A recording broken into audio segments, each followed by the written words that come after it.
Dear Void Europa, my name is Paula and I'm the co-lead of the European Report, an initiative who was founded by Karam and Michael in 2019. And since this winter, Daniel and I took over this project, and today I'm happy to tell you what the project is, what are we doing, and what is the goal here, and how can you help. So I'm happy to spend the next 5 minutes with you. So first of all, why do we have the European Report and why do we need it? Void Europa is growing every day, and that is not in a slow way, but in a very fast. Why is it so important? I guess we all know that connection is lacking sometimes, and that it is almost impossible to keep up with all this speed and all these news all around Europe. So the European Report really is a place where we have only the most important things. So last of all, how can you participate? First of all, you should check in with your board if you have a European reporter in your country, because if not, you should definitely talk to us or to me or Daniel and give us a European reporter, because it is really sad, and we hope that we will be able to have every country represented in our European report this year. Second of all, listen to it. You don't even have to read it anymore. You can if you want, but since a few months we are recording the European report as a video, you can just watch it on YouTube. You can see normally me and Daniel right next to me talking about all what's happening in all over Europe. You can you can listen to us talking what the board did, what Damian in the European Parliament did, and what the functional teams on the European level did. It is really, really cool, and I guess you should take your time.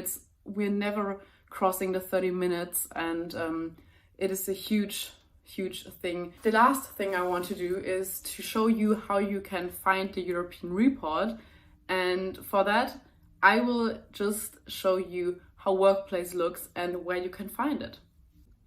So if you're on Workplace, there are two things you can do. First of all, you can search for our Void Europa news group, which would be this one, and you can follow it, and then you will get always the last informations. Right here you can see the report from February.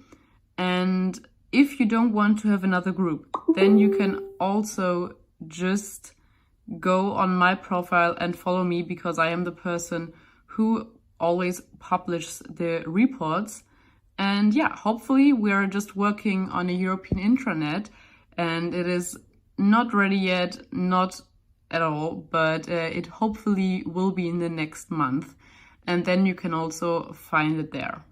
So thank you for listening to me today, and I hope you have a good GA, and I hope that we will have fun, even if it's only digital this time again. And also a huge thank you to my team who is doing the European report with me. Thank you to Christopher, thank you to Daniel, my co-lead, and also thank you to Michael and Ann-Kathrin who are working with us on internal communication and the intranet in general. And yeah, I hope you have a great day and have fun. Bye!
being hosted by Volt Europa, the Pan-European political party. We're really excited to be joined today by an expert panel of speakers from organizations across Europe, experts in diversity and inclusion, who are going to be accompanying me today in exploring the topic of systemic discrimination and how we as a political movement, but also as we as Europeans, what we can do together to try to tackle this horrible affliction that Europe faces. So I'm really excited to have the three speakers with us, and we're going to introduce them very shortly. This session is taking place on the sunset of our General Assembly, where voters were brought together to talk a little bit about the topic of systemic discrimination. And we, as a movement, took a first step towards adopting a pledge called the We Are Your Pledge. It is a pledge which essentially ensures that we as Volt, as a political party and as a political movement across Europe, really are going to take some very solid promises to ensure that we are building a party and a movement that is for systemic inclusion. It is really a promise that we take very seriously, from our leadership all the way down to all of our members.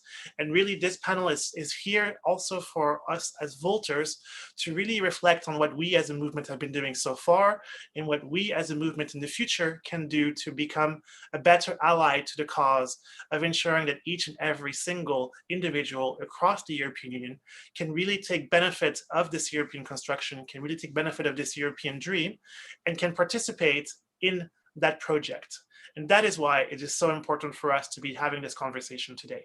So without further ado, allow me to introduce you to Juliana, to Nadej, and to Marta, who are joining me to talk a little bit about what this means, what's so important about this topic, what are the potential pitfalls and blind spots that we as a party might have, but also as we as Europeans, as a society might have, that we need to be tackling. So a warm welcome, ladies, to this panel. And perhaps allow me to first allow Marta to introduce herself, to introduce the organization that she's hailing from, and also to explain to us kind of what her perspective is. And I think you'll see that in the panel, we really try to bring in lots of different perspectives indeed. Marta, welcome to the show, and please introduce yourself. Thank you very much, Kim. I'm happy to be here. Hi, everyone. My name is Marta. I am originally from Poland, but I'm joining you today from Vilnius, Lithuania. I am a trainer and facilitator in the field of intercultural, global citizenship, and leadership education. And I have been working and volunteering with Youth for Understanding for over a decade. The global YFU network consists of over 50 member organizations in different countries all over the world. And the network is united by the belief that full cultural immersion is the most effective, the most efficient and life-changing means to gain the skills needed to thrive in our increasingly multicultural, interconnected, and competitive global society. Our organization, Youth for Understanding, has remained a trusted leader in intercultural student exchange programs for more than 60 years now. One of our main projects that I'm here to represent and share with you, we have been developing for approximately 20 years. It is called Colored Glasses, and it has come to refer a set of workshops designed to build young people's cultural self-awareness, leading them into cultural understanding by introducing them to the concepts of stereotyping, prejudice, and discrimination, and also the theoretical frameworks behind culture, behind cultural adaptation, and how all different elements of culture come together and make us see the world the way we see the world. The name of the project, Colored Glasses, refers to the analogy of different colored sunglasses, which represents the cultural filters through which we observe the world and interpret reality, but which are not, once given and forever there. These lenses can change through education and through intercultural encounters. Thank you. I'm happy to be here. Thanks so much, Marta. It's great to have you here as well. And allow me to give the floor now to Nadej, who is hailing from France, and to introduce herself and to introduce her perspective and what she's going to be bringing to the panel. Welcome, Nadej. Thank you, Kim. Good evening, everyone. So my name is Nadège, and I'm indeed based in France these days. So I'm a gender, disability, and diversity expert and consultant. I've been promoting, but more fighting for the rights of socially disadvantaged groups in the past decade. I've initially been based in Brussels and worked for the European Disability Forum and advocating for the rights of persons with disabilities to ensure that European laws are not discriminatory towards them. And then I went overseas. I lived in Uganda and Laos, where I continued that fight for promoting the rights of persons with disabilities, but I've more and more evolved towards what we now call multiple discrimination or intersectionality, and work with children with disabilities and women with disabilities and girls with disabilities, which is what I would like to bring maybe a bit more. That's the perspective that I would like to bring to the panel this evening. So I come with a very hands-on experience on how we do inclusion. How do we advise the mainstream organization, the mainstream movements and companies on how they should move towards inclusion and diversity? So yeah, that's it for me. Thanks, Nadège. And last but certainly not least, I'm also really pleased to bring Juliana to the panel. And for those of you who've been following Volt's work, Juliana and I have already had a series of panels on this topic. So it's great to have Juliana back to essentially talk to us a little bit about how things have evolved since that first conversation, but also kind of to also get a fact check from her to see if we've actually progressed as a political movement. So Juliana, welcome to the panel. Thank you, Kim. Thank you so much. And thank you, Martha and Nadège, for sharing your expertise and knowledge with me. I'm Juliana. Today, I'm wearing the hat of INAR, the European Network Against Racism. I'm a senior advocacy officer there since 2006. I'm celebrating my 15 years at INAR. Yeah, still survive, still fighting. We at INAR, we cover all the advocacy work at the EU level, but also at national level. We try to advocate for the rights of the protection of the specific forms of racism. So we understand that a Muslim woman is not discriminated the same way that a Black woman is. We understand that a Muslim man is not discriminated the same way that a brown man is. But beyond that, we are also there to make our demand even stronger to tackle structural and institutional racism, making to conclusion that although there are some specific manifestations of racism, the cause is the same. They are the structural inequalities, they are the systemic injustice, and therefore we have to find a common message to align all the struggles in one common goal. Here today, I will probably bring more,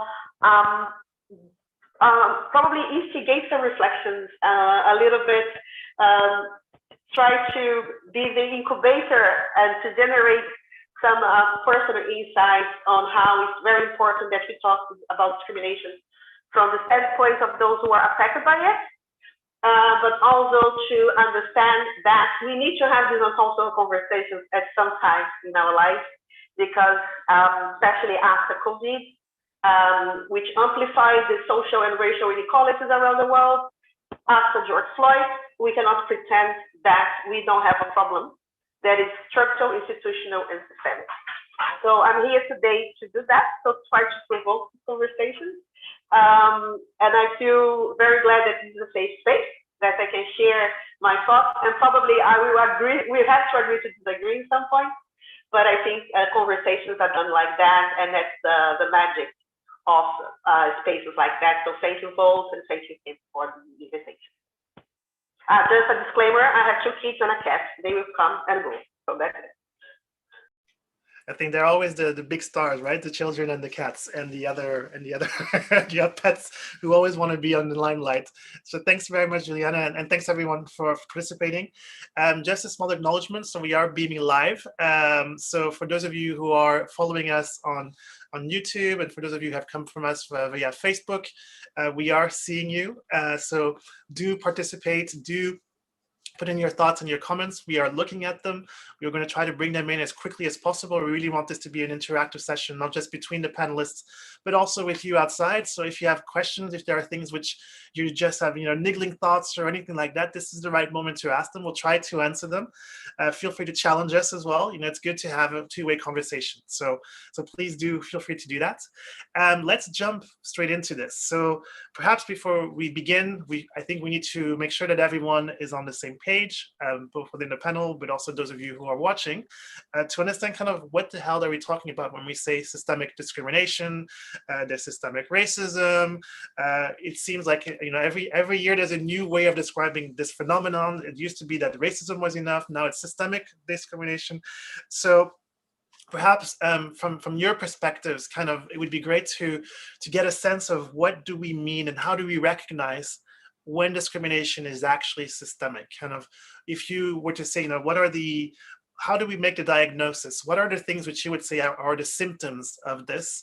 And potentially that can help us to determine, okay, so where are the action points that need to be taken to actually unpick this? Because this seems like such a huge topic for anybody. And maybe Juliana, maybe you're the first person who can help us to navigate what we mean by systemic discrimination. Yeah. I love when you point out that there is always a new reading of what discrimination is. Do not forget that we have a big evolution. We began with direct discrimination, then indirect, then multiple, and today we're talking about systemic, institutional, structural, intersectional. So in 20 years, I think we cannot applaud this progress, although in the practical side, the impact of these policies and some legislations are still failing to provide protections to people affected by discrimination. What is systemic discrimination? I will share, of course, the opinion of INAR because I'm here representing INAR today. For us, it's very important to understand that this diagnosis of systemic discrimination needs to be done via 4 dimensions. You have to understand that discrimination is individual, so it begins with interpersonal relations, but it's also structural. It means some groups in the society have more privilege or more power than the other, and we are protecting these groups in a dynamics via which other minorities are being disadvantaged. Is institutional, so sometimes even the institutions are the perpetrators or are the people discriminating, providing different hierarchy of rights. Who has more rights and who has less rights? And by producing policies and legislations, we create a classification of first and second class citizens. And this is embedded in history.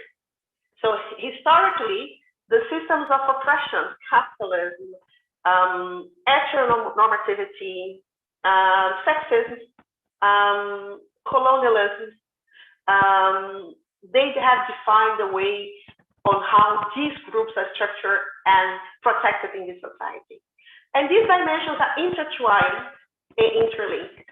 So systemic racism needs to be seen from this approach. It's not only how an individual discriminates the other, but how we are failing to protect and failing to address the structure, the institution, and the history. What kind of history we are telling our kids? What kind of people we are putting in our institutions?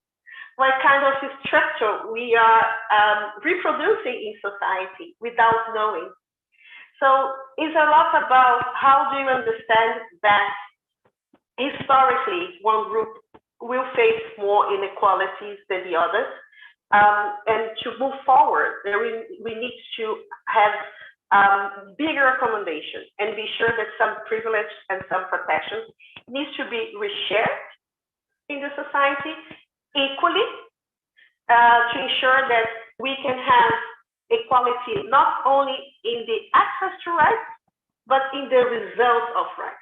It's not enough that I access justice if justice will discriminate me as a woman, as a migrant, as a Black person, or a disabled person, or as a lesbian. If access to justice is not enough, if the system will not treat me in the same way as a white cis man who is a Belgian citizen. So that's that's how we can define equity, I guess. So these discussions also need to be brought about how equality, integration, diversity needs to be redefined to ensure that racial justice is achieved with an equity purpose. So, in a nutshell. And already there's so many dimensions that I want to cover, but I guess we have enough time to actually go in depth, so hopefully we will actually get there. I want to perhaps bring Marta in as well to get a sense, particularly kind of, we often see these issues as some people will describe these as Western democracy issues, and even almost Western country type of issues, that actually these kinds of issues are really specific to certain countries who have reached a certain level of development and those types of things. And I'd just be curious, kind of from Marta, from your perspective, is that true? Or would you say there's actually systemic discrimination also in Lithuania? It's also understood in exactly the same way, and it's also expressed in the same way. So I'd be really curious from your perspective on those particular aspects. Mm-hmm. Well, systemic discrimination it's a phenomenon that exists everywhere, absolutely everywhere in the world, because we have not achieved this level of inclusion in any place in the world where there wouldn't be groups that are more privileged than others. Unfortunately, this is a utopia or an ideal that we would like to maybe reach at some point, but this is not taking place at the moment. So whether we talk about Europe, or whether we talk about the United States of America, or countries in South America, Asia, Africa, everywhere in the world, there are citizens that have, unfortunately, more rights than others.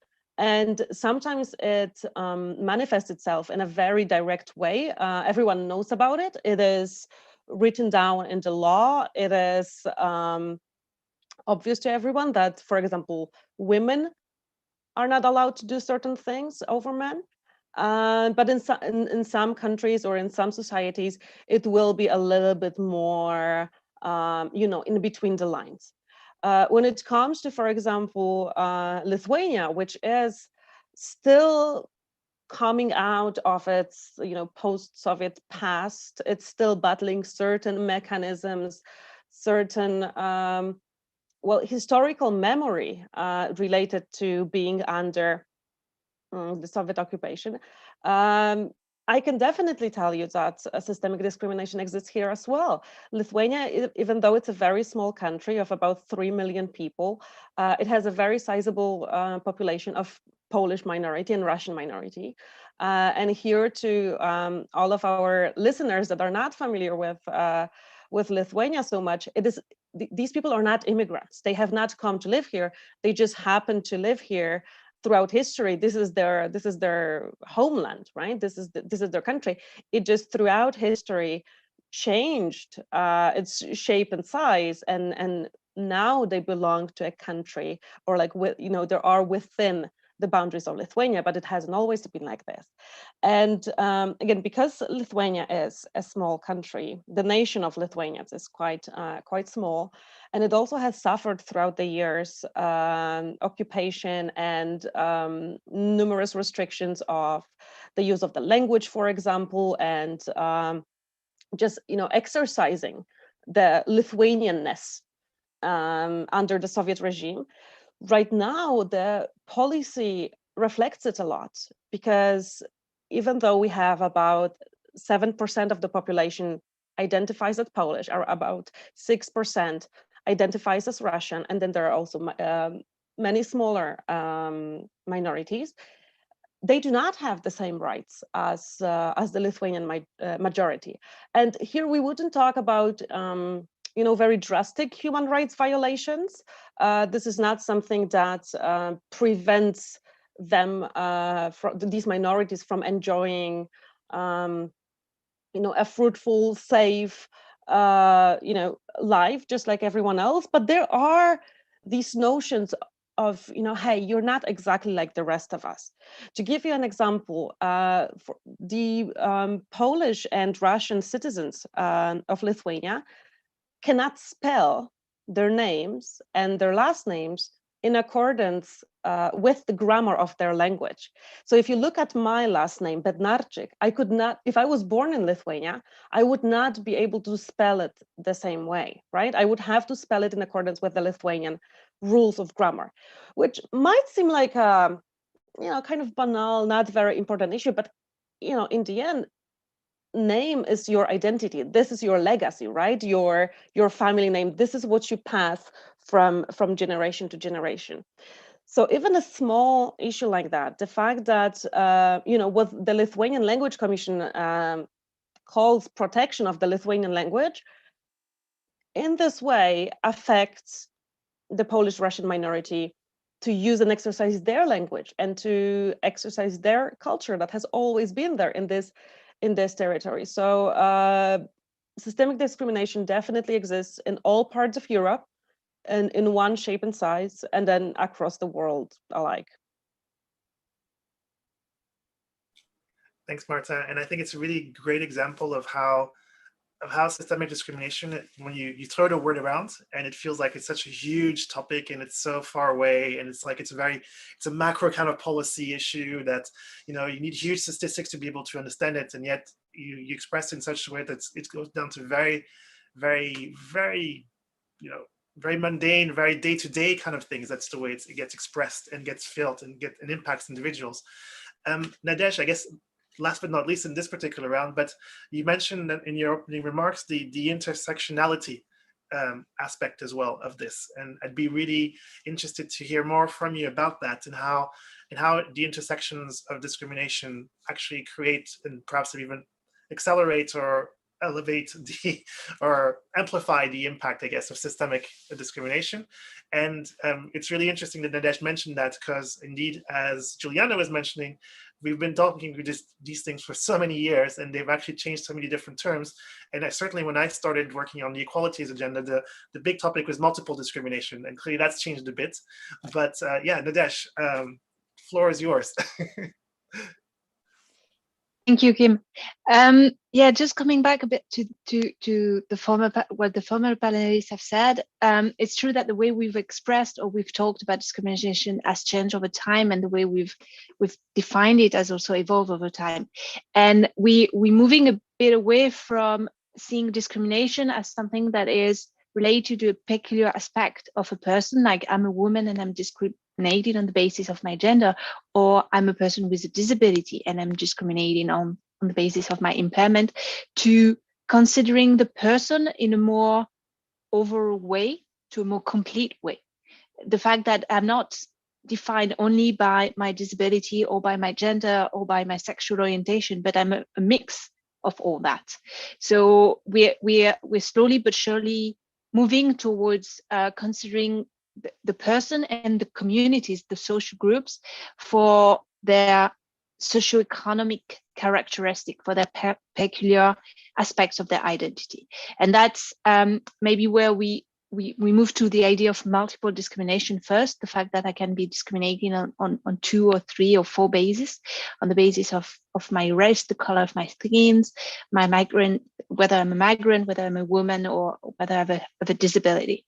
But what intersectionality brings in, a bit more than considering multiple discrimination, is that really it's a theoretical concept and an analytical approach at once. So an intersectionality is not about characterizing the characteristic of an individual, but it's really about seeing the person as part of a system, and that's where we move towards systemic discrimination or systemic inclusion. And it's about capturing the various layers of advantages and disadvantages that a person holds in a society. So it's a question of the fact that I'm a man or woman is actually bringing me privileges, so advantages, or I'm facing oppression, to use a bit more.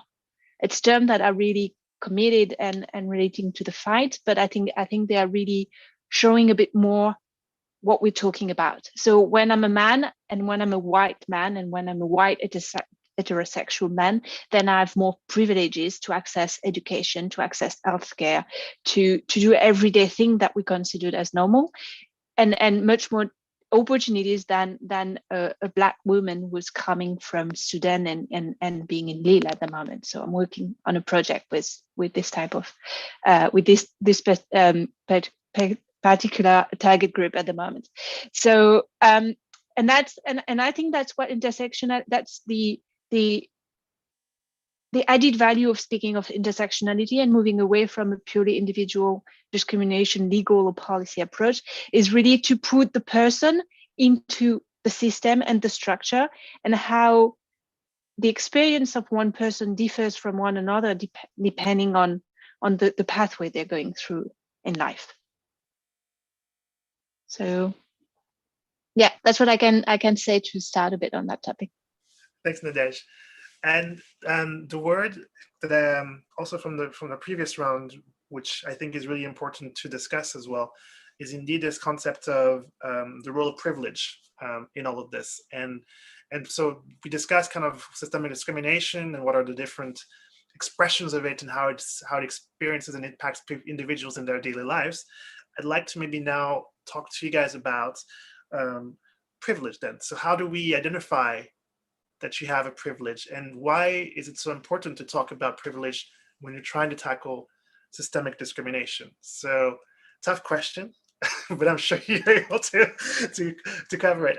Maybe Nadej, since I see you on the screen first, would you be able to explain why privilege is so important to get right for this topic? I think in terms of privilege, I could link that to my experience relating to person with disabilities, because that's where I feel I can make it more sensible and relate to hands-on experiences a bit more.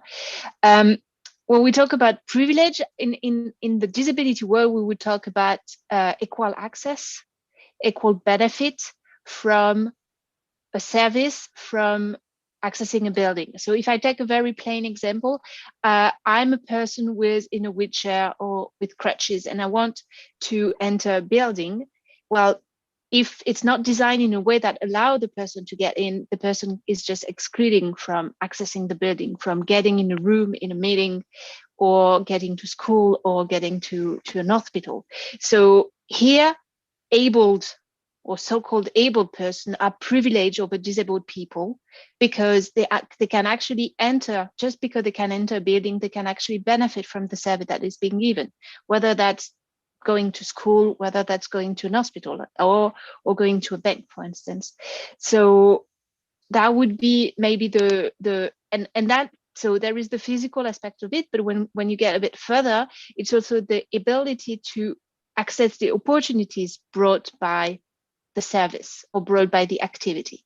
So a person with a disability would be hampered from equally participating, and maybe that's where I would link it with privilege.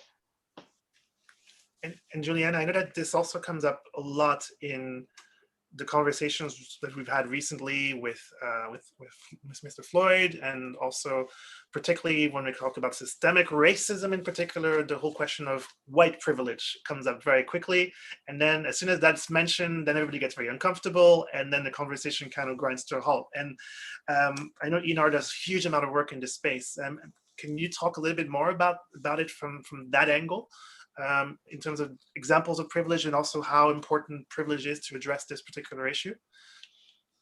Yeah, it's so subtle to how you define privilege. I think you can only understand how privileged you are when you lose what you don't have, what you have. So privilege is what you cannot even imagine that is possible in another person's experience, because this is not your reality. This is not the way your life was shaped. This is not the way you are protected. It's not the way how you were seen. It's not the way you can access things. And I think Nadej gave a very good example. So how you're gonna create this empathy in this dialogue? Because you can only understand privilege if you have a personal connection, an emotional connection the discussion and to the person that is talking to you, because otherwise you're going to feel that this person is shutting you down. This person is going to be very defensive, and we turn the question of privilege into the question of fragility.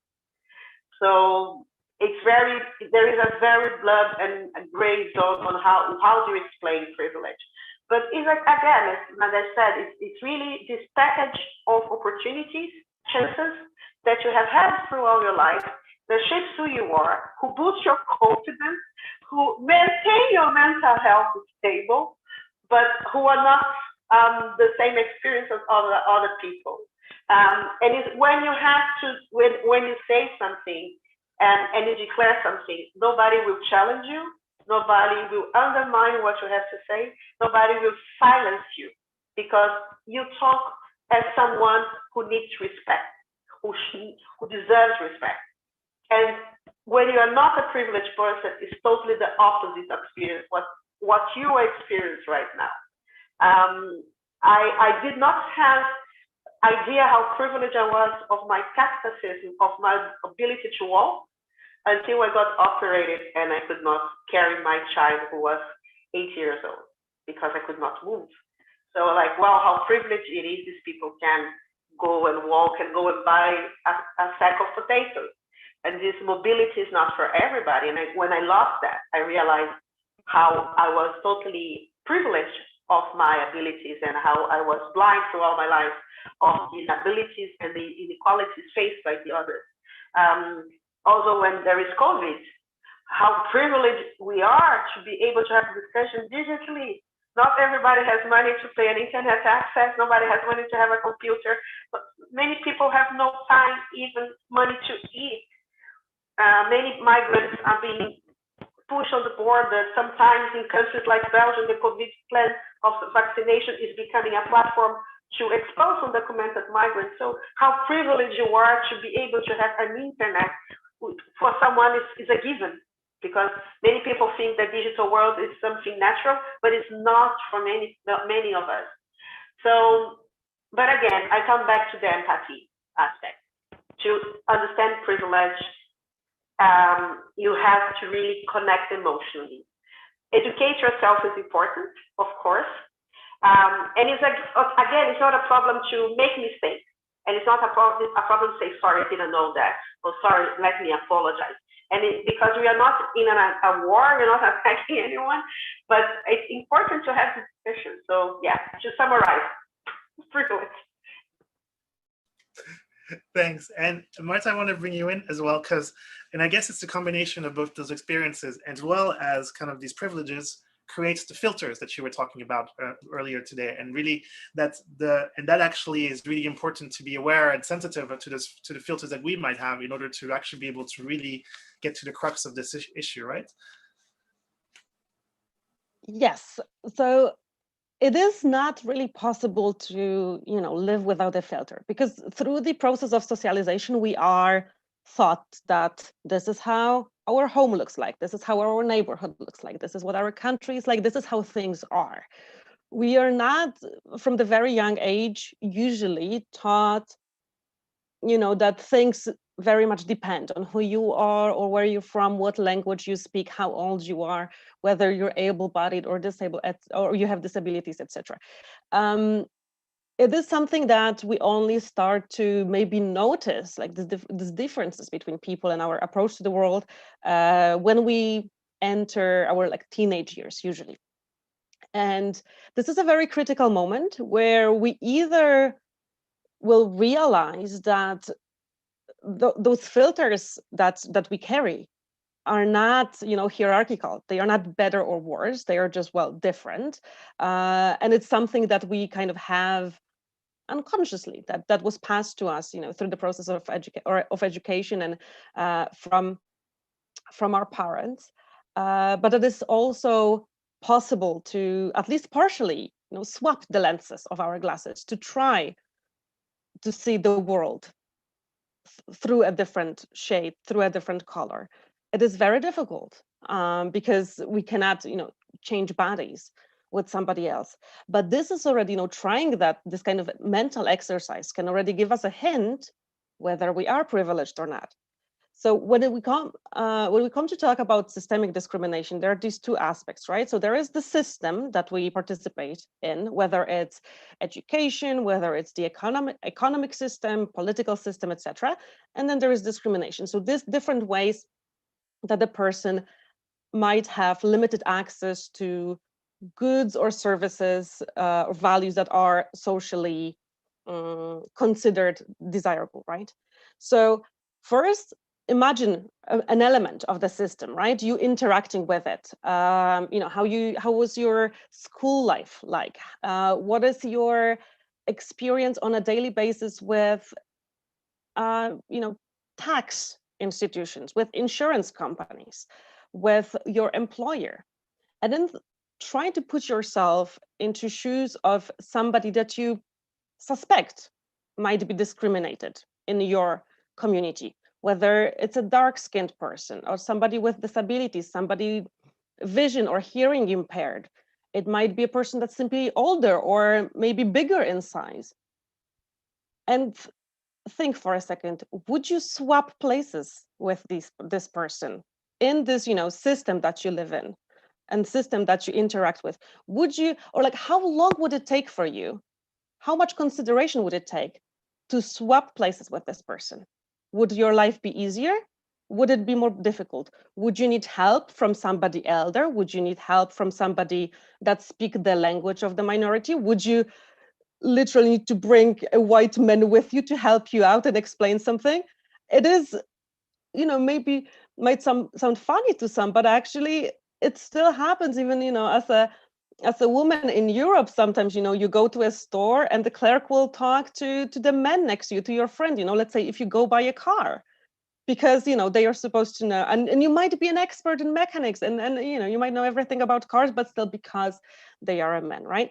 So if you just try to do this little mental exercise of seeing a world, and your daily interactions with the system through the lens of somebody else, and how difficult it might be to do the simplest things, the simplest task that you take for granted, there might be your hint whether you're privileged or not.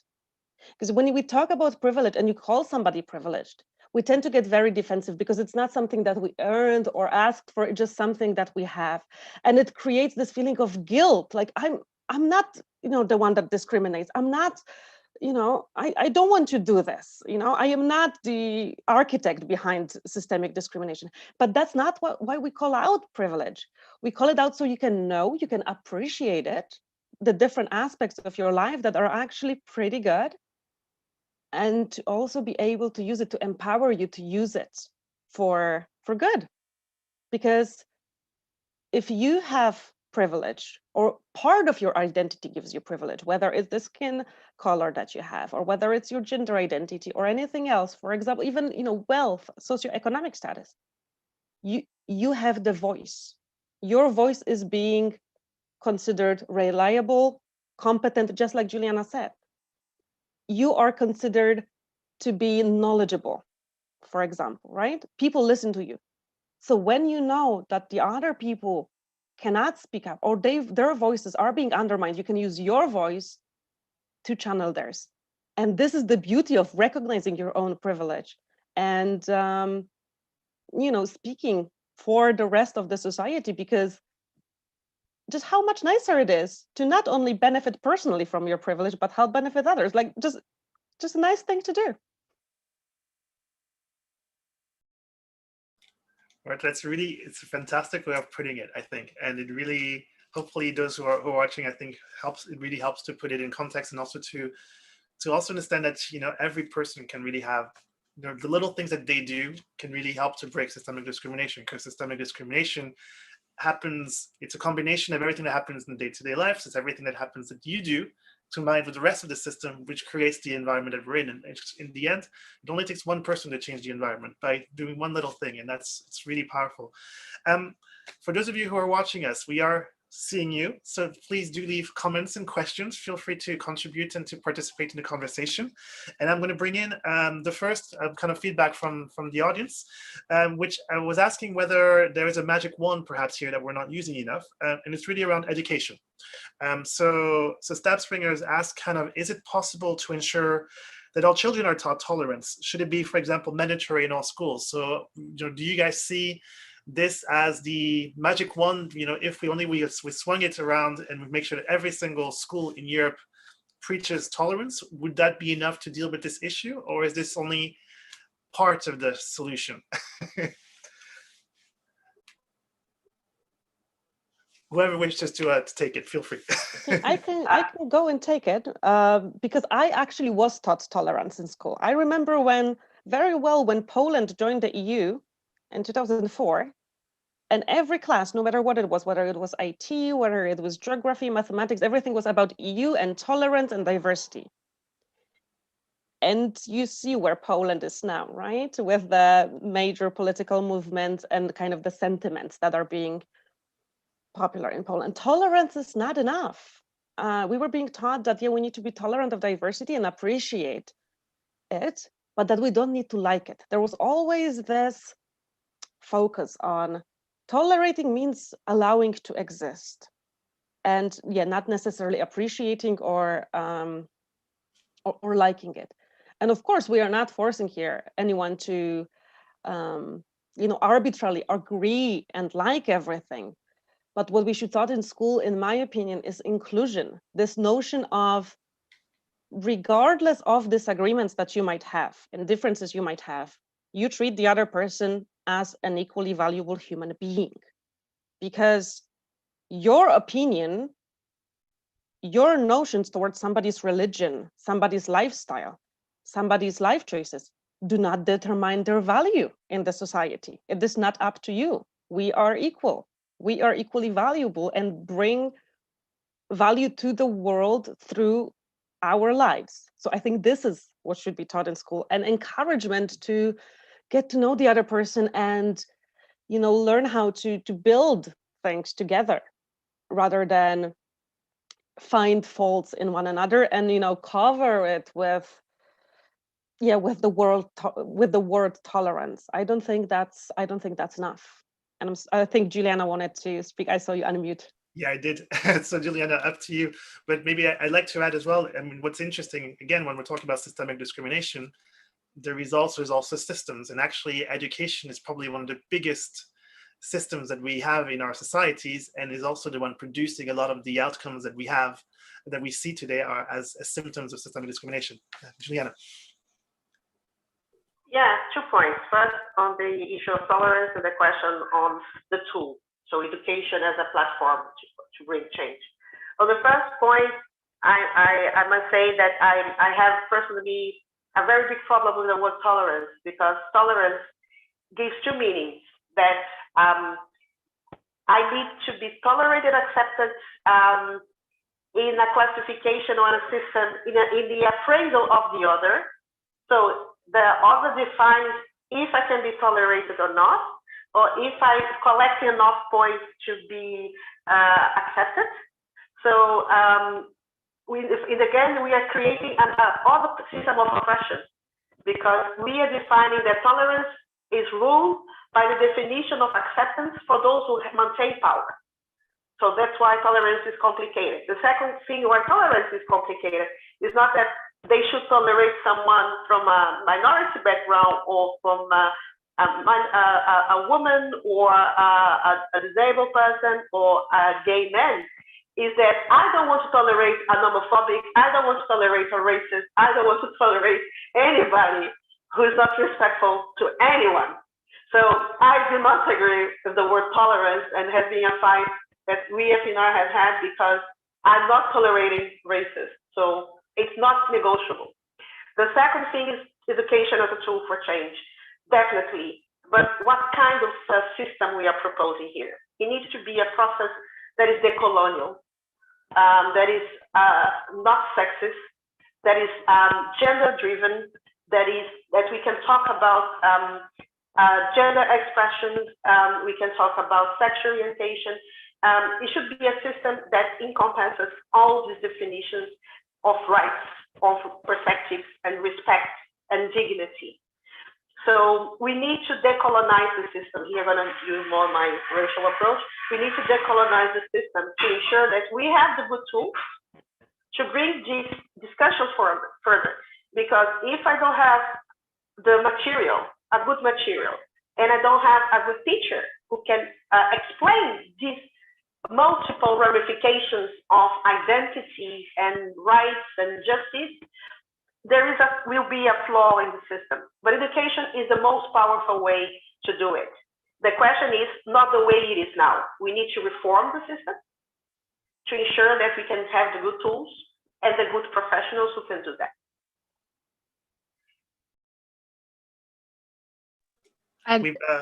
I'd like to build a bit on that as well. Education is for sure a tool for change, but it's not only about teaching about tolerance and inclusion and diversity in school. It's also about making education and making the education system inclusive.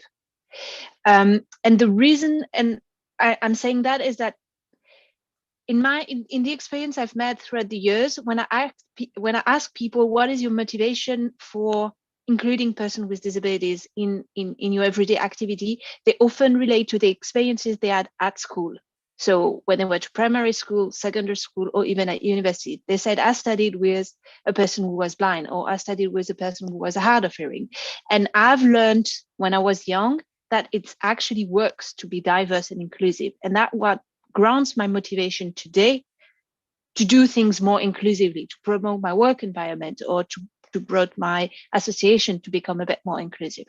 So beyond, for me, inclusion is a lot about experiencing it. So I relate to the discussion around empathy that we had previously. So it's about living inclusion, and it will mark us, it will format us in a way that we feel we are empowered to build and to act in an inclusive manner. So yeah, just to rephrase it, it's not only teaching about inclusion, it's about making education inclusive. Thanks. And indeed, I think maybe to bring in to the audience as well, I think that's exactly the kind of reflections we're trying to have within Volt as well. So we're very much, and it's also the reason why we're really trying to push on this idea of systemic inclusion, also as part of the solution, that rather than seeing it as a separate thing, that you have, as Juliana says, there's a system change required here. And that system change requirement means that we have to really look at every single part of that system from that lens of inclusion and diversity, as Nadesh says. Otherwise, it's not going to work. And our pledge is very much built around very much the 4 steps of first of all, listening. So being able to also, understand that we do, as you've highlighted very clearly in the panel, we are, even as Volt, have privileges. We might be a new party, but there's a certain privilege that comes from being in the places that we are. And that as a result of that it's important to listen to those who don't have those privileges, and then to look for them and to make sure that they are then connected and empowered to actually express that. So I think that's really at the heart of our pledge. And I'd be really curious to hear from your perspectives, whether that's the right way to go for a political party. And I think connected to this then is kind of, what role do you see a political movement like Volt or like the other parties, playing in actually breaking systemic discrimination from the system down, or the people up, depending on which way you want to look at it. But yeah, what role do you see for political parties? And then for those who are in the audience, I'm aware of the questions that are on standby, so we'll definitely get to them right after this. Nadesh, do you want to get us going with a nice and easy question? Yeah, nice, easy question. Education was definitely one of the things that I would have recommended to a political party to take a stand for. So inclusive, diverse education and changing the system. I think also relating to again in the discussion. Sorry, I'm a bit organizing my thoughts as I start speaking. So for me, when I speak about inclusion, I always remind people that it's as much a question of substance, what we're talking about, as a question of format. So you cannot preach for inclusion. So for instance, Vol cannot say we want inclusive education without being first an inclusive movement. So I would really recommend the political party to use to walk on those two legs. So to clearly have a pledge for inclusion, but also to look at yourself and see how inclusive are we now, to look at you, as you just said, what privilege do we have, the social group that we're forming as voters, to sit with the discomfort that the assessment of the situation can bring, but also to use those privilege, and that was already mentioned by Marta, to move further. And maybe one of the key recommendations I would have to become inclusive is really to give space to those socially disadvantaged groups, and for those who have privilege to really consciously decide to set aside for a while and to let the others speak, and to allow this secure space for expressions. So I really, and to put, maybe another important, it's not only about representation, it's also putting disadvantaged people and groups into leadership position. I think that what makes difference when you have a role model in front of you. So as initial thoughts on this. Nice things for the action plan. So we'll take down those notes, and hopefully voters, you've been listening and are thinking about, how do we get then in all the different working groups and different working teams that we've got across Europe at the national level and the local level. I don't know, Juliana, Marta, is anything that you would want to add to that? Or I think Nadej did a really good job of summarizing some great starting points in any case. Very shortly, because I think Nadej really said it all. I think participation and representation is very important, but not only representation, because we do diversity by numbers, but not diversity for the content. So we need diversity in this content as well, in this policy shaping, in taking place in these agendas. This space needs to be centralized by the standpoint of the people that are affected by the agenda you want to put forward, or not protected enough by the agenda that you're putting forward. That's one thing. Another thing is also, I will be very honest here, is that sometimes by doing this diversity exercise, we tend to do some tokenism. So it's not only having women in position of power, but listen to women and make sure they are protected. It's not putting gay people in position of power, but ensuring that people are respected as such. And that standpoint is valid. It's not putting up a black person in a position of representation and then shut this person down and say, no, you're just here, listen to us. And then I think as well, it's very important to be intersectional in the way of struggles as well. So which are the debates that you are creating? Are we talking to the people that are included in our agenda? So how we can reinforce our base, how we can create this safe space of discussion, how we can talk about democracy again without making first and second class citizens. And to finalize, for those who don't know, I come from Brazil. I'm not very proud of many things of my country, but especially now. But one of the things that I'm proud of is that we have had one of the great social philosophers of all time called Paulo Freire. And he wrote this book, magnificent book in the 70s called The Pedagogy of the Oppressed. And I just want to read one quote by the Public House when they have the last edition of his book. It said, arguing that education is freedom, Paulo Freire's radical international classic contends that traditional teaching styles keep the poor powerless by treating them as passive, silent recipients of knowledge. So I really hope the vote does not do that. I really hope that we are not passive recipients of knowledge. I hope we are active participants of any decision-making process, of any political leadership. And I really think that this is like my Bible when I have to understand and reshape some agendas. So yeah, that's my contribution. Thanks. there was a question from the audience, Marta, which I think is linked to something that you said previously. So this is a good way to get you into the conversation. So Giorgio Ferrari mentions that, but if life experiences are different under privilege, so that we cannot imagine someone else's life experiences, then imagining to swap places might not work perfectly, right? And we could imagine wrong.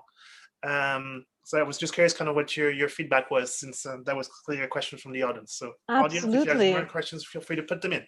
Absolutely. Well, I think this is a very, very good point. Definitely the method that I suggested is not bulletproof, because to be able to imagine how life is in the shoes of somebody else, somebody who is less privileged than us, we would have to have some facts, some data, right? So we can definitely imagine wrong, especially if we have some stereotypes living in our brain, some prejudice that we might not be aware of. So the idea of swapping places could be, a way to try to recognize your privilege, but definitely not the only way.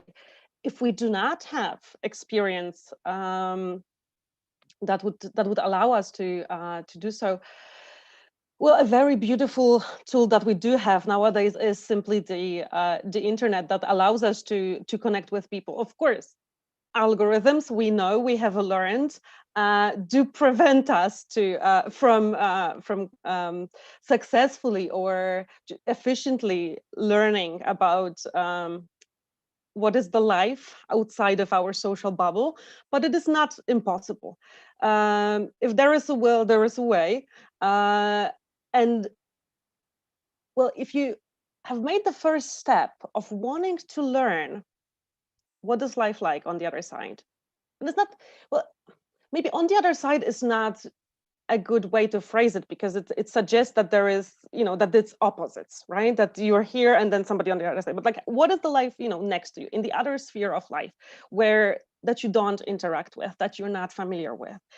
The best way, to do is the best way to proceed is to ask. Sometimes people are afraid to do so because, they don't want to come off as maybe prejudiced, or they don't want to come off as rude, insensitive, etc. And I do understand that, right? But then again, if you really don't know and you want to know, for example, how to call somebody, what is not okay with them, what are their pronouns, what is an okay term to call them, well, ask, and they will tell you, because they're the best source of knowledge. They will tell you if a phrase is offensive. They will tell you if certain behavior is okay or not.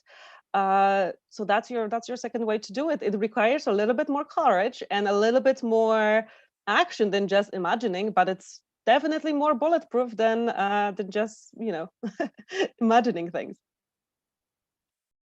Yeah, it's really the assumptions is always a dangerous place to go if you actually want to deal with this properly. Maybe I want to maybe bring in an experience from Volt. So Volt as a movement, as a party, of course, is very open, and the contributions of everyone is very much welcome.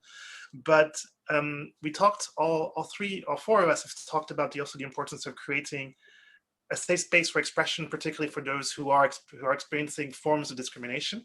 And so I wanted to kind of ask you, in the same way that we highlight that it's really important, if you have questions or if you're unsure, to ask rather than to assume. What are there any kind of suggestions or advice? Because you sometimes also have there are people involved who've experienced discrimination and those types of things, so they will express that, and they will try to share that so that voters can understand where the person is coming from. And then you have kind of others who have not experienced that form of discrimination, or haven't experienced it, who will come with something completely different to try to break the argument, or to present the counter argument. And that creates, of course, a very unsafe space for the person who's being discriminated, because in essence, it's almost saying, I negate your experience with my expertise. And I just kind of wondered if you had any advice, particularly for Volt being such an open forum of discussion and discourse. How do we ensure that there is that safe space for those people, and at the same time we don't, in essence, silence the other individuals who want to contribute to what they think is a healthy debate? I don't know if anybody wants to take the question. I don't know if there's a magic answer to that, but and I know that that we certainly have had those kinds of conversations within the Volt movement, and I think it's a healthy thing for a movement to be there, but also to be aware that that can create that situation. Juliana, you've turned off the mic, or you've turned off the unmute from the mic. So maybe you want to go first. Yeah, it's a tricky situation. This is the elephant in the room, right? Because you don't want to shut down, you don't want to silence people, but in the same way, you want to work on the issue, but through the process, you don't understand that you are pressing. That's why I recommend it's my favorite book. I think the way to go is really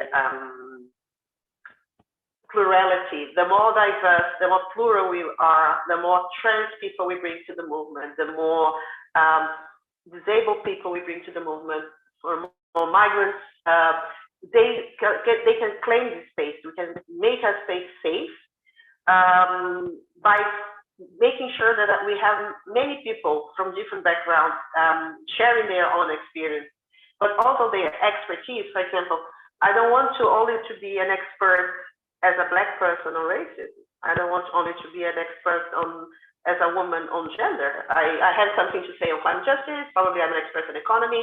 Why are you not bringing these people to build up your program on the next budget of the of those for European MFF? Why you're not bringing migrants when talking about police brutality? Why you're not bringing a woman when talking about artificial intelligence? Because women are also disproportionately affected by artificial intelligence. So you have to redesign your space, make them safe, but with that, you have also to ask the people that are coming, what makes this space safe for you? Again, we cannot construct a safe space from the opinion of those who are not affected by this. We have to recreate a safe space with the instructions of those who are exposed to that. And again, here there is no magical formula. It's really good intentions. We've said many times, listening, acknowledge that we don't know everything. We're going to make mistakes, and we're going to correct.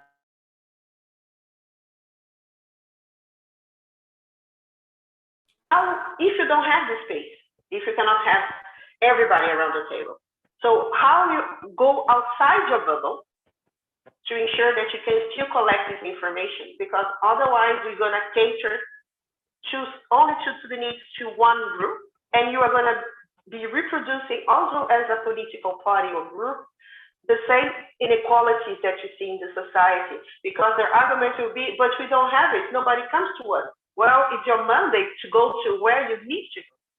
So if you don't have this within your organization, go to the source, go to the people, go to the communities. That's why I call intersectional organizing.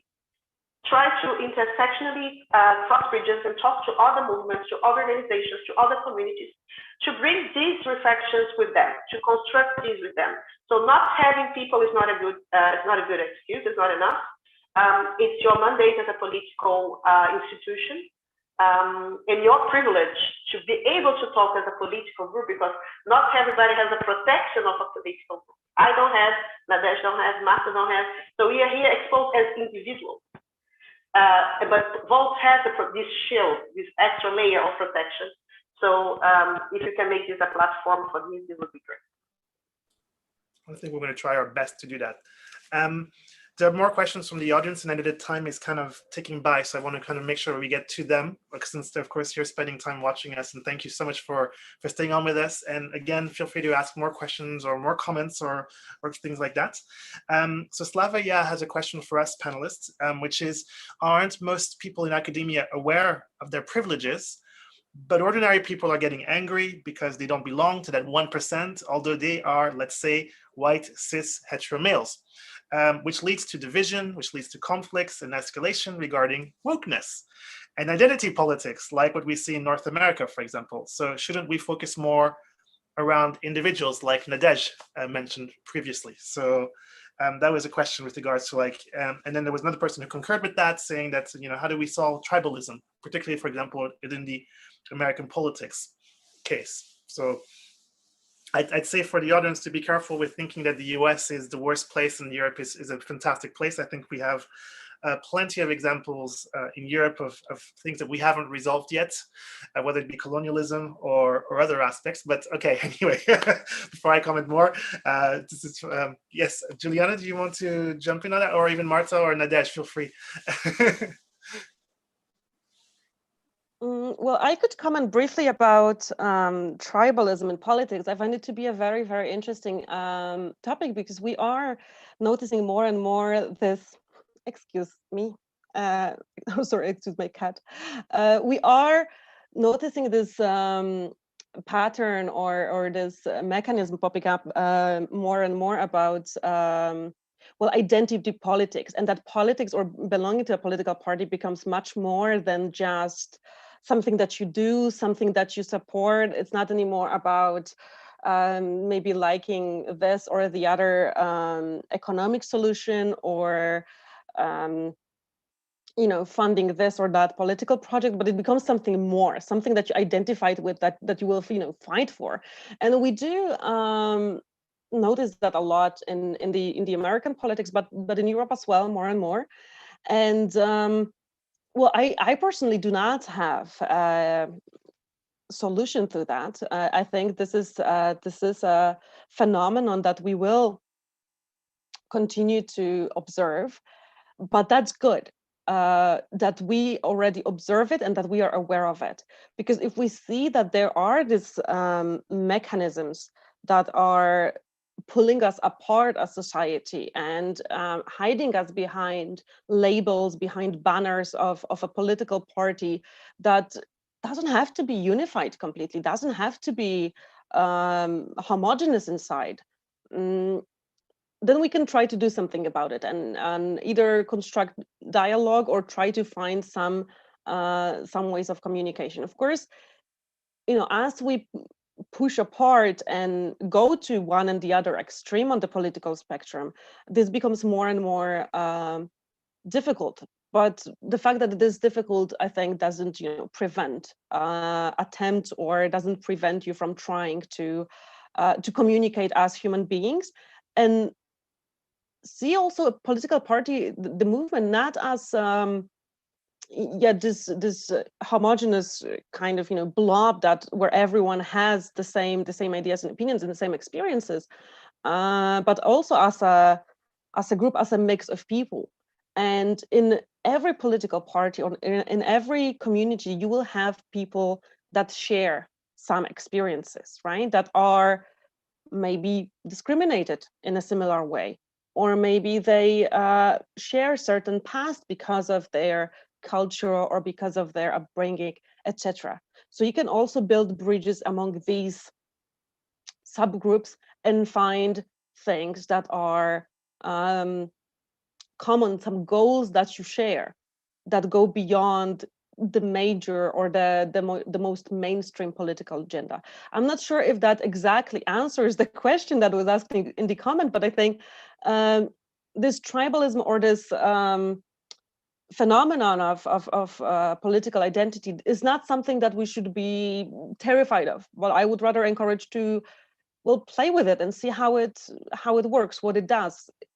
Can I, as an individual, as a voter, do something about it? Or is it so that if I put a sticker or a badge of one political party, I am a member forever? I don't think it should be like that, because I can change my opinions and views as a human being and as a voter, and the party also changes, movements develop, so it shouldn't be lifetime subscription, I think. I think that's hopefully that was an acceptable response, and I guess hopefully the audience can confirm to us whether that was or not. We had 2 additional comments which take us in very different directions. So maybe we'll first start with hopefully, Claudius, we've understood your question in the right way. And it was more a question with regards to the way we're dealing with systemic discrimination as a topic, the way it's come up as quite a polarizing issue. in many different countries. We've seen, of course, riots in certain countries as a result of situations like colonialism and those types of things. And the person basically asked whether there is an issue with regards to that approach, and is that creating more problems than it's solving in terms of and what they've coined as an antagonistic approach to dealing with systemic discrimination. Hopefully that is, I've understood the question right, and basically they're just interested in our opinion with regards to this. And I leave the floor open to you on that one.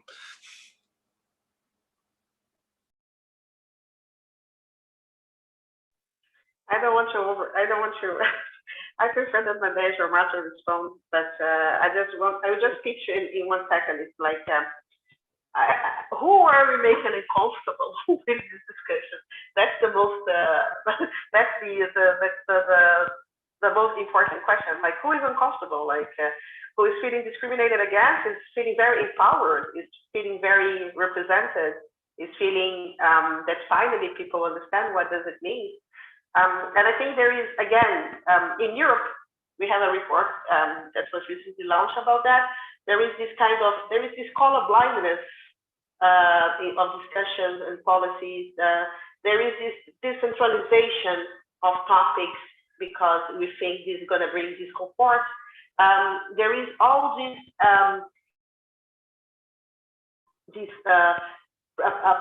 understanding that we are all right, and that's why if you're talking about an issue, you're making a trouble, or you're making an issue where it's too much fuss. So talking about minorities and rights and injustice is going to bring some fragile arguments, and people will always going to, again, Marta said it very well, and others as well, they're always going to bring back to them as a personal attack when the question is about the system. It's not about you. It's not. When I talk about racism, I'm not attacking a white man. I'm talking about the structure that leads white people to have more privilege than me. When I talk about sexism, I'm not against men. I'm against a system that says that some rights for some men that have more access to privilege than I have. So we have to also shape the discussions around what goes beyond the individual, like Nadej said before. I think we need to also understand that we're only going to be changes with dissonance, bringing noises to what is static. If we continue like that, like we are doing, we're going to have many George Floyd, and we're going to have many cases of domestic violence, because we cannot talk about these issues. We should talk about these issues. It's about social accountability as well. But I don't talk anymore. It was a great way to respond. Nadej, go ahead. Yeah, I'd like to add a bit to what Juliana just said. And I also wanted to start with, who are we going to annoy with a discussion on systemic discrimination? And maybe a way to get out of polarization is to remind all of us that we all facing discrimination at some point in our life. One ground for discrimination that we're all facing is age. We all go through from being young to being old. And when you get on both sides of the spectrum, so being young and being old, you're actually discriminated for somehow. So, and then because our social identity are shaped by so different possible grounds for discrimination, I'm discriminating by gender, I've been discriminated by age, but I also can be discriminating on other grounds coming up later in my life, like disability.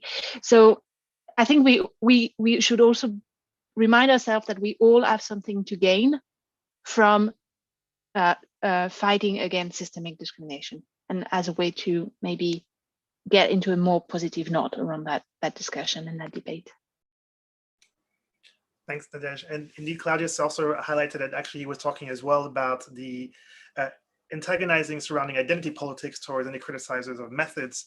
So I think also linked to, I guess, the combination between how we've seen kind of the whole topic of migration, the whole topic of the anti-terrorism, and also kind of the fact that we have minorities which are pushing for more rights, and that whole creates a very unhealthy political environment, which are being seized upon by populist movements and those types of things to create even more artificial divisions between peoples, I would say. Marta, would you like to jump in quickly before Yes, we I think it's very interesting what you mentioned about the politics surrounding, for example, migration and terrorism, because these are very visible issues, social problems that are very important, but also by adding this layer of security, we created a very different narrative, a very different discourse around those. And there is something that we can notice that is happening where certain political groups or ideological groups are also trying to add this this element of threat, this element of security or risk towards security to these different topics that we are talking about. And we can hear quite often arguments about certain forces trying to destroy the traditional way of life or trying to destroy the traditional order, etc. And well, yes, we are trying in some way, well, I wouldn't say destroy, I would say maybe reform or restructure, because if traditional order, which doesn't have to mean traditional, like the word traditional doesn't have to carry is not equal to good or valuable, and definitely not equal to equitable. So the fact that something is traditional or has been has existed for a while doesn't mean it's great, and we should definitely maintain it. But if this traditional order, traditional system or way of doing this doesn't serve everyone and only serves the top of the pyramid, why would we keep it? And of course, it might make some people uncomfortable, those that benefit from this system. Well, I'm not sure what else to say, but well, sorry, we are changing things because there are groups that are now being more aware, that are being more empowered, and things are going to change. This is how society works. There is no society on this planet in the history that has always stayed the same. And of course that there is fear connected to changes, of course. And this is also why you might want to add this or change the narrative into this narrative of threat, because that allows you to bring policies, bring ideas that are not based on evidence on what is happening now, but are tackling what might happen in the future. This is what we are doing with airport security. This is what we are doing with our migration politics. We're not focusing on what is happening now and what we need to tackle right now, but what might happen if we don't. And when it comes to inclusion, when it comes to fighting systemic discrimination, the only threat that is there is that some people will feel like they are going down in this, social hierarchy. They're not. The fact that other groups of people are being empowered doesn't mean that the ones on top are going down. It might feel like it. Empowerment of others might feel to you as like oppression if you are losing your privilege, but it doesn't mean your life is getting to get worse. No, it means that the life of others will get equally good. They are not, nobody's trying to topple you over from the top, the throne you're sitting in. If you're, let's say, in the 1% of the most wealthy, and you're additionally having other characteristics of privilege. It might feel like it because suddenly you're surrounded by other people that have enough voice or enough or equal level of voice. You're staying in the same place. So subjectively, you might feel like you're losing it, but well, if it's not privilege that is in any way, earned, gained, if it just comes from certain characteristics, and if your privilege comes from the discrimination of others, if it's directly tied to putting other people in a worse place, well, sorry, we're changing that. This is the time where we're doing this, and you can join us and use the power that you have to change things and make them better for others. Well, otherwise you will end up just sad and bitter.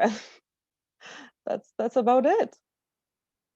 No, I think you're right, and I think it's also our concept of systemic inclusion is precisely that. It's not about creating a new space where those who are privileged are excluded. The idea is to create. It's to actually stop this us and them dichotomy, but having a we are all together. We, everybody. If anybody of us is actually hurt, then all of us are hurt. If anybody of us isn't able to benefit, then all of us aren't benefiting in the best way. And we see that, economically speaking, organizations who embrace diversity and inclusion and really make it work and happen, they perform better economically. They perform better in the stock markets. They perform better all over the place, and that's true for the entire society.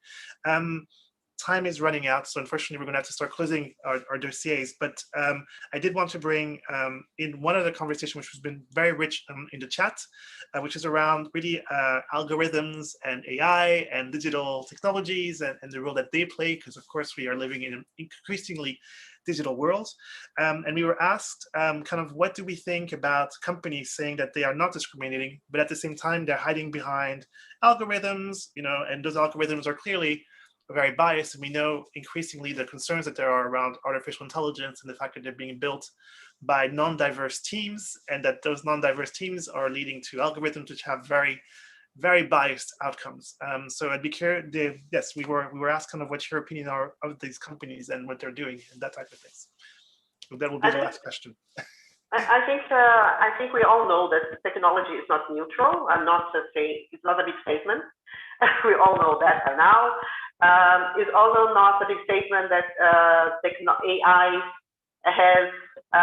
is bringing a disproportionate impact on women, racialized minorities, on trans people. It's also not a surprise.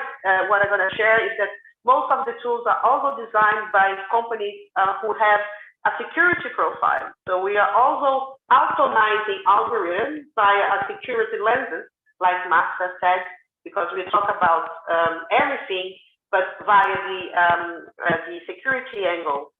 It's also not a surprise that this is not regulated, and therefore we have a problem because they can do whatever they want. And then there is a second phenomenon in this second wave of algorithms that you start to have companies who are claiming themselves to be clean and selling tools that are not biased, and they are not automated in the way their predictive tools are not automated in a way that they are discriminating certain categories of people in the society. But they are also just representing the same model. So they are claiming to be these diverse AI companies, claiming the space to deconstruct some tools, but the way they are doing this is the same way that the algorithms are created. But because you don't know how algorithms are created and how they are developed, you think that they are doing correct.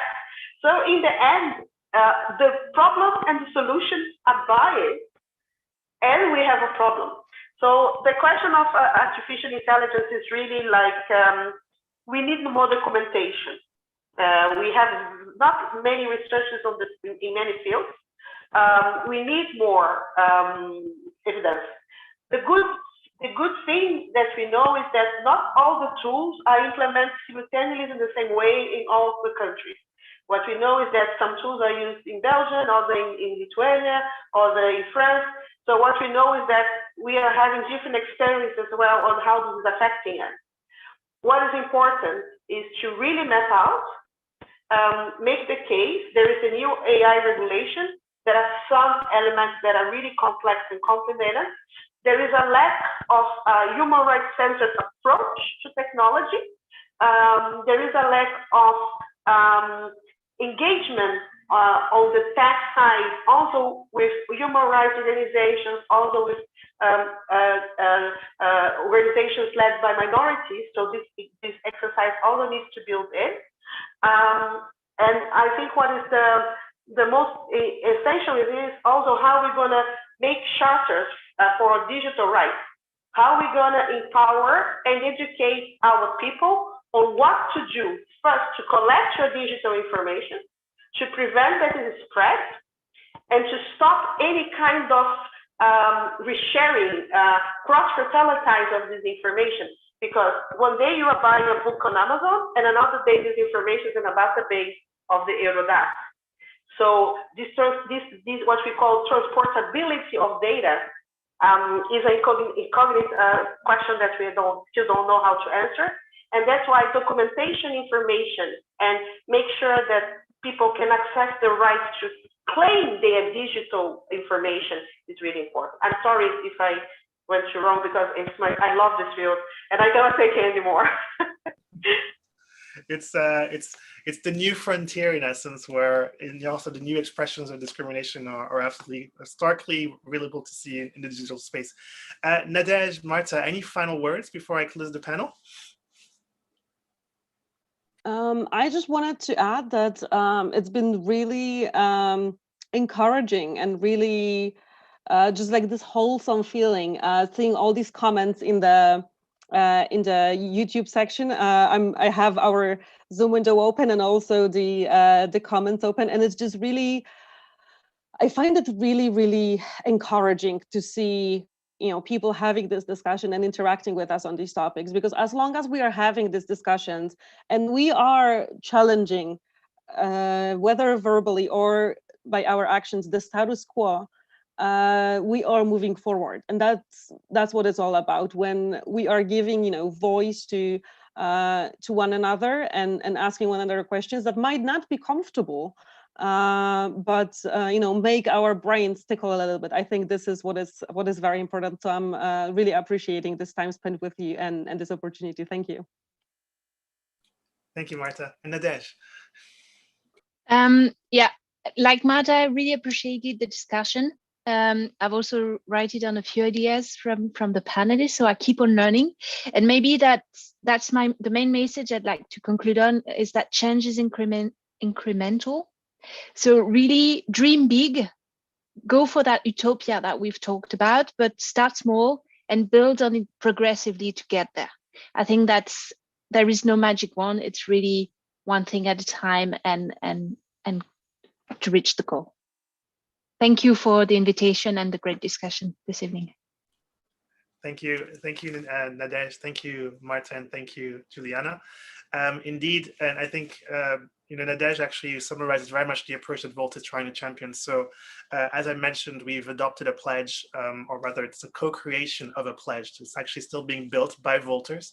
So we've asked all of our Volters to essentially think about one thing that they can do to tackle systemic discrimination, and it can be something very simple, just as I will actually go online and I will find a piece. I will actually look at history to see if there's actually something I didn't learn about, the presence of Blacks in Europe. You'll find some interesting things.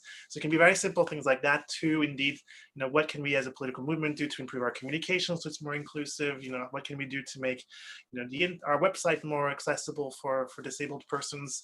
So all those types of things are things which we're looking at. For those of you who are interested in our pledge, you can find it on our social media platforms. We've actually posted it there. We've also opened up, so if you're interested in making a pledge or a commitment to try to tackle systemic discrimination, you can also join and write that down, and it will be part of our co-created pledge. So just again, a huge warm thanks to our panelists for spending the time with us today and for sharing your thoughts and your views. Thank you to the audience for all of your insightful questions, your challenging questions. It's been really interesting to see how the panel's actually, taken on board your questions and fed them back. So hopefully we've been able to answer some of your questions. And once again, a huge thanks for spending the time with us. And please follow us for further Volt roundtables. And if you were interested in and found that what we've had to say about these topics matches you, do consider joining our movement. The more voices we have, the stronger we are, and we really hope to try to make a better future for all of us made in Europe. Thank you everyone for your time, and thank you for those of you who've been watching us. Goodbye.